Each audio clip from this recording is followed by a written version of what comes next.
Brooke, we don't know what caused this crash yet, but from a Boeing perspective, while that matters, what does this mean for them and their place in China? Sure. I just want to reiterate what you said, that there's still a lot that we don't know now, but it does seem relevant to me that, in the aftermath of this, you've seen that airline, China Eastern, ground its entire 737-800 NG fleet. And so that seems to me to signal, an attitude of, blunt instruments when aviation safety is concerned while we wait for some of these facts to come out. And I think given that, you do have to wonder what this does for the timeline of the MAX resuming commercial flight in China and allowing Boeing to resume deliveries to that country. To your point, this is a different model. This is not the MAX, which has just gone through a very rigorous recertification process following those two crashes. But I think, China is looking to be, a more respectable authority as far as aviation safety is concerned. They were the first to ground the MAX in the wake of those two crashes, and you have to think that they would take a very careful approach from here.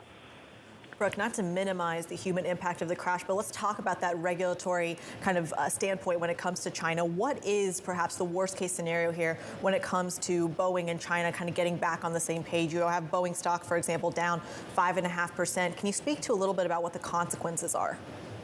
I think the concern is if you are not delivering planes to China, it becomes very difficult to clear out that inventory of MAX jets that Boeing built up during the course of the grounding. As of January, they had about 335 undelivered MAX jets in their inventory. And if you can't clear out that stockpile, then it raises questions of, well, how do you justify that 31 jets a month production pace that Boeing was targeting for early 2022? It's just hard to see how you get there without China demand, China deliveries. We have seen, of course, other airlines increasing their orders. This is a much better aerospace market than it was even just 6 months ago, but you need China if you're Boeing. And so, I think any kind of delay there does raise question marks just about the timing of that pace. And the reason why that's important is we've seen the aerospace supply chain already struggling to ramp up output as they come out of the COVID doldrums.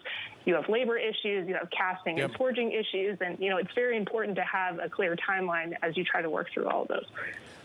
Just to wrap this conversation up, the NG historically, statistically, is a very safe airplane, isn't it? Just briefly, Brooke.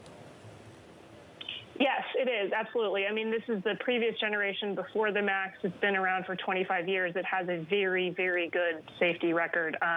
There's no known problems with this plane. And, like I said, there's still a lot that we have to learn about what exactly happened here. But it seems, unlikely that there would be systemic issues just based on what we know so far. But we'll learn a lot more in the days to come.